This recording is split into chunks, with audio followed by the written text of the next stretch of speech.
happening? I hope you're all well. So Jermell Charlo beats Castaño in the 10th round by knockout. This was an entertaining fight. It was a close fight and a fight that Charlo actually won. In the first fight, I can't remember, I think I ended up scoring that fight to Castaño. So this is a legit win for Charlo in this fight. And actually I thought Castaño started off the better. You know, you had Charlo on the back foot, you had Castaño coming forward, and I thought Castaño was just about nicking the opening 2 rounds, and then I think I gave the 3rd round to Charlo. But it just seemed like Castaño was a bit quicker to the punch, although it was clear to me that Charlo was able to physically dominate Castaño when he wanted to. So it was a good fight. It was Castaño coming forward. It was almost a bit of like whoever had a bit of success, the other guy would quickly have some success of his own. You know, Castaño might have a bit of success, and then Charlo would quickly, in that exchange, quickly land something to answer Castaño, and vice versa. You know, you would have Charlo landing something and then Castaño landing something. It just seemed to me that Charlo had the power in his punches to bother Castaño, and it looked to me, if anyone was going to get knocked out in the fight, it looked like it was going to be Castaño. And I would say that maybe up until the midpoint of the fight, Castaño was just about maybe ahead. But then I started looking at what Charlo was doing, and Charlo would have he got his jab out there. His jab, I wouldn't say he had the most success with it, but he got his jab out there and he got his jab working. Castaño's jab was decent, but I thought Charlo's jab was more consistent, which you'd expect. You know, you'd expect that maybe for a guy coming forward, a guy on the back foot, trying to maintain range and distance. You'd expect him maybe to have a bit more success with his jab, or not necessarily success, but using his jab more. So he used his jab quite a bit.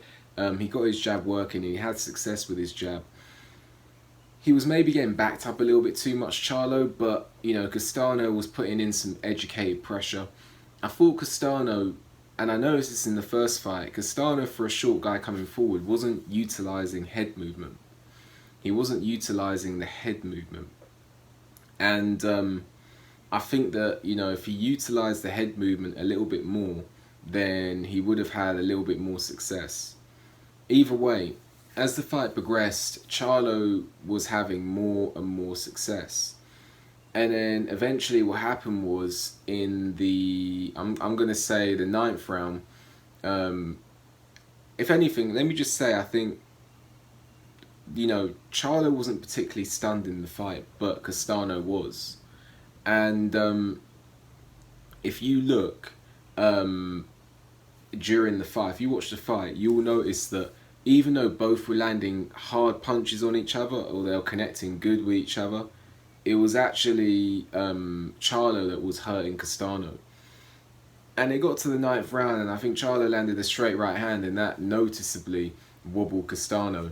Although Castaño bit down on his gum shield and continued. And then in the 10th round, Castaño got caught on the inside, and it really was on the inside. It looked like they were in clinching distance, and then Castaño goes down.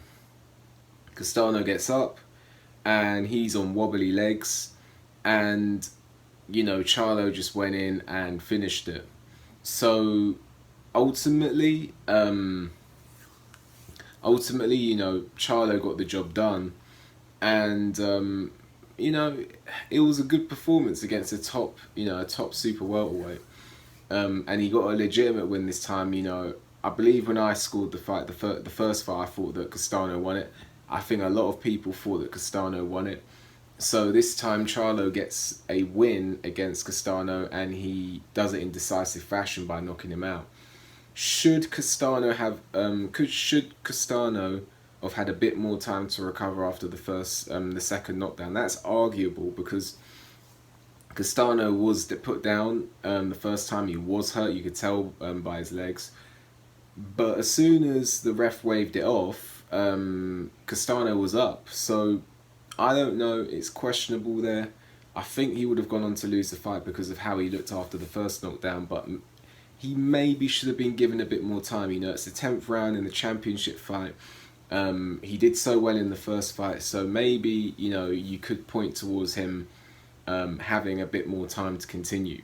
But either way, Charlo gets the win. What's next for Charlo? You know, looking at the super lightweight, super welterweight division here, it's not the strongest division. You know, you got Castaño at number 3, Fundora number 2, Tim Zayu. Maybe that's a fight to be looked at.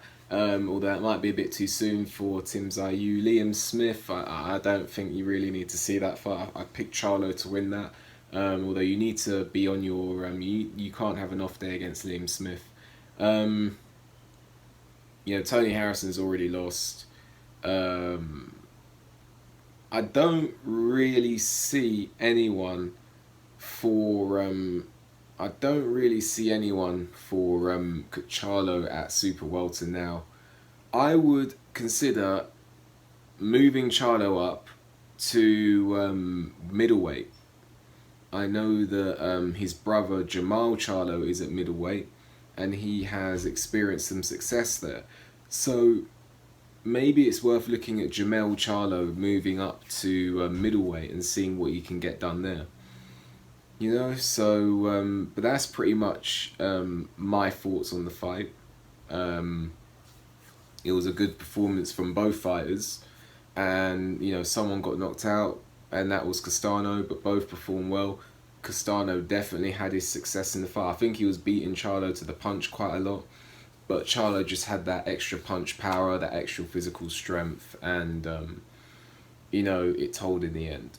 If it went the distance, you were looking at a close fight, but it was a close fight, and Castaño, unfortunately for him, ended up getting knocked out. So what did you make of the fight? Do you, like me, think that Jermell Charlo should consider middleweight?